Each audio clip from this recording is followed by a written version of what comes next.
Wait, yeah, that's right, yeah. right. Nothing funny about it, right? Yeah, right. Yeah. Just a regular. I know. Yeah, just a regular deck, right? Yeah, Just a regular deck, right? Right. Okay. All right. Watch. Tell me when to stop. Tell me when to stop. Stop. Okay. All right. You said stop here, right? Yeah. You said stop here. Watch. Ready? Look. The card you picked. What's right? crazy about that? There's nothing crazy about that. So you ready? Watch. I smack it. Right. Watch. Ready? Okay. You know what? I don't feel any kinetic energy in this deck. You know, I'm not feeling it, but you know. I feel it. I feel it right there. Yeah, me too. Right there. Feel it right there. Okay. Why don't you check that wall? Why don't you check that wall? All right. Watch. Totally random, right? This is Shin Lim. He's originally from Canada and Singapore, but has lived in Acton, Massachusetts for most of his young life. He's been practicing magic since 2007. The video you're currently being forced to watch is from the beginning of his sophomore year in high school. Thing wrong. Why don't you check the wall? Why don't you check the wall? Why don't you check the wall? Oh, man! Oh, This is me, Jason, circa freshman year of high school. oh my. At this moment in particular, we are attempting to do a parody video of Chris Angel, Mind Freak, a heavily scripted magic television program. So I'm gonna see how it goes. I'm gonna go do a trick on a random person over here. Yeah, hang on, this is a guy I've never met before. Neither of us, especially me, took Shin's interest in magic very seriously. That, however, would soon change.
I forgot. Did you bring a bag? Yeah. Oh, okay. So this is my dog. Hey guys, I'm Shin Lim. I'm originally from Canada. Moved here about 13 years ago. I'm 21 years old right now. Out of college. Well, I got into magic 6 years ago when my older brother showed me a really simple card trick. I went on YouTube. I typed in, how to do magic tricks for beginners, and that's where I got started.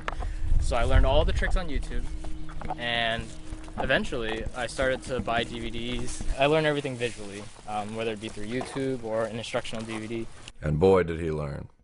Countless hours of practice paid off, and over the past 3 years, Shin has risen from an unknown YouTuber to an internationally renowned magician with numerous awards under his belt and his own signature deck of playing cards.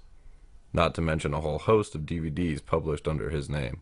DVDs which he shoots and edits himself, with some occasional help from me. When I first started magic, I would webcam myself, doing really simple tricks. That's how I started. And eventually, when I got into college, I started learning more about film and how to edit and how to shoot and how to, cinematography and everything. So I started making more advanced, more clean or more professional looking videos. What do you think?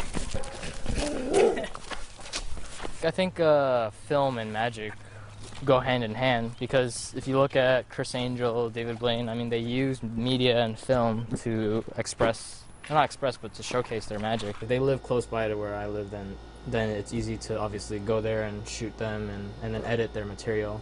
But sometimes, they live all the way across the other side of the U.S., which I've done before. I've flown all the way to California to shoot other people's material and then edit it. This is my latest release, SSS.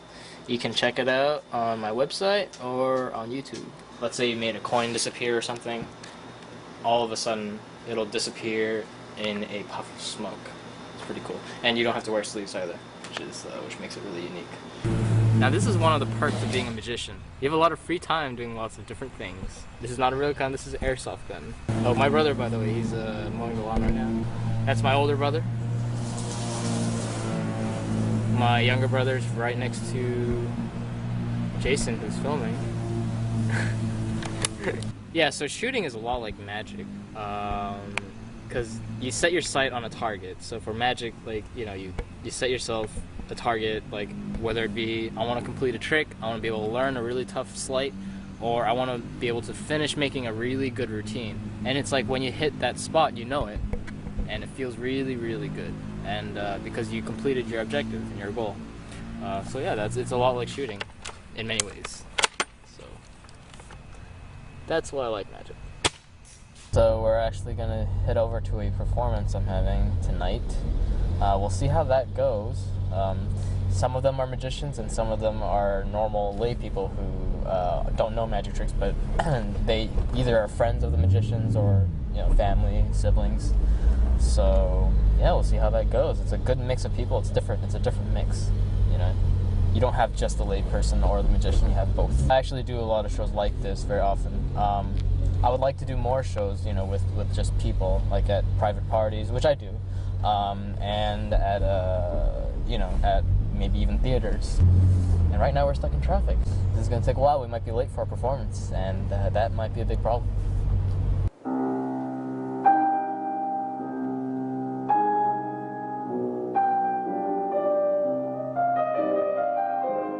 For a long time, Shin was completely focused on a career as a pianist, until he discovered his true passion lay in magic.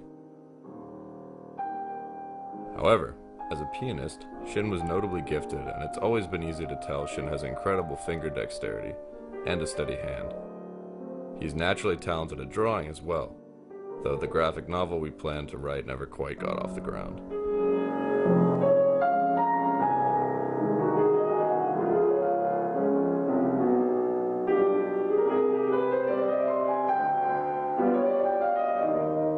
Alright, so we're here at the restaurant. I'm going to be doing the magic over here. Essentially, I'm going to be hopping from table to table, performing the same routine, same effect, but multiple times to multiple tables. That's how it's usually done. It's called table hopping magic. Let's get right to it. I roll my sleeves up, okay? But before I do that, there's nothing on the bottom, it's not on top, so the queen is somewhere more or less in the middle, right? Nothing on my sleeve. But after I roll my sleeves up, I'm going to take your card and I'm going to vanish it, and it's going to reappear inside of the deck. Wow!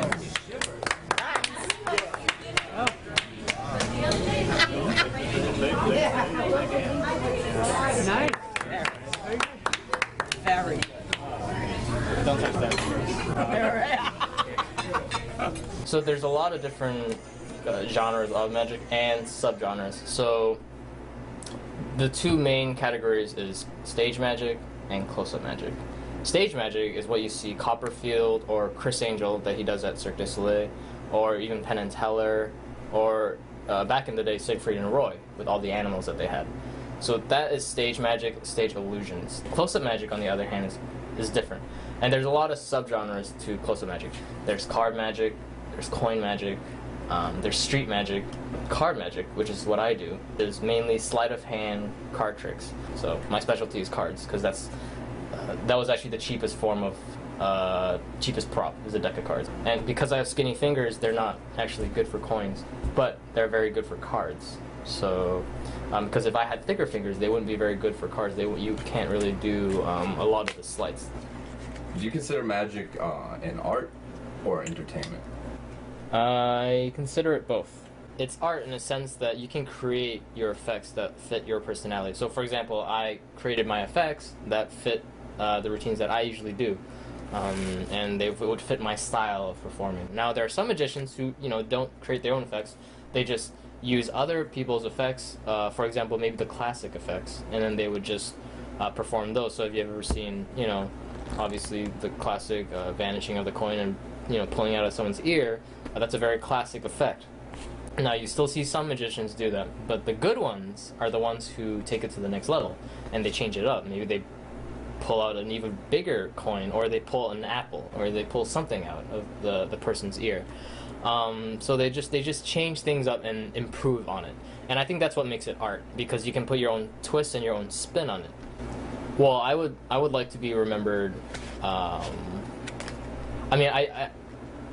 I would like to be remembered in the magic world, but not only that, I would also like to be a significant impact in the magic society in general. Because, for example, Liu Chen, he kind of came out of nowhere. He like blew up in China, and now he's the biggest superstar there. And he's really bringing close-up card magic, or close-up magic in general, and making it very, very popular in China. And that's something I would like to be a part of as well. He's kind of like my goal, if you will. That would be good. That would be ideal. Yeah. Though Shin is a world-renowned entertainer who's performed in Italy and Spain, among other places, he's never brought his act on a true tour. Until now. I'm actually going to go on a 2-month tour to China for like 18 cities, I think. 18 cities, 30 performances, and 30 theaters. So that should be fun. I'm going to be performing 30 minutes of close-up magic. The other guy who does coin magic is going to perform another 30 minutes. And then there are a couple magicians from, they're comedians actually, from Spain, and they're going to do a 30-minute segment on comedy. So altogether it's an hour-and-a-half show, and we're all just going to tour around China performing that. So that in itself is already a bunch of subgenres of close-up magic. We're all doing close-up magic in large theaters because, the objects that we carry are so small. Obviously we're not, we don't have grand illusions. They're going to project it onto the screen so that they can see everything that's going on. So that should be an interesting experience for them and for us as well. I've had trouble trying to change my act in a way so that they can understand what's going on, because there's not only a language barrier, but there's also a cultural barrier. Like, for example, if I said something in English, it could translate completely different in Chinese. So you kind of need to live in the area. I tried to change my entire pattern into Chinese and my entire half-an-hour act into Chinese, and I memorized the entire script. I even practiced saying the Chinese while doing sleight of hand, which is tough. And when I performed it in front of a Chinese audience who lived in that province, they didn't understand a single word I was saying because I'd had too much of an American accent. So I realized I had to just drop the whole speaking of Chinese and just silence the entire act, so I wouldn't say a single word, and I would just do everything in silence. At the table hopping gig, which ironically took place at a Chinese restaurant, Shin had an opportunity to demo his live act in front of a crowd of peers.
The reaction was, of course, unanimously positive. Your family from China, right? My great-great-grandfather's from China, yeah. So, must be a big ancestral, homecoming, big moment for your life. Finally bringing your magic to China. Right, yeah. I mean, hey, I've never performed in China, so it's the first time for everything.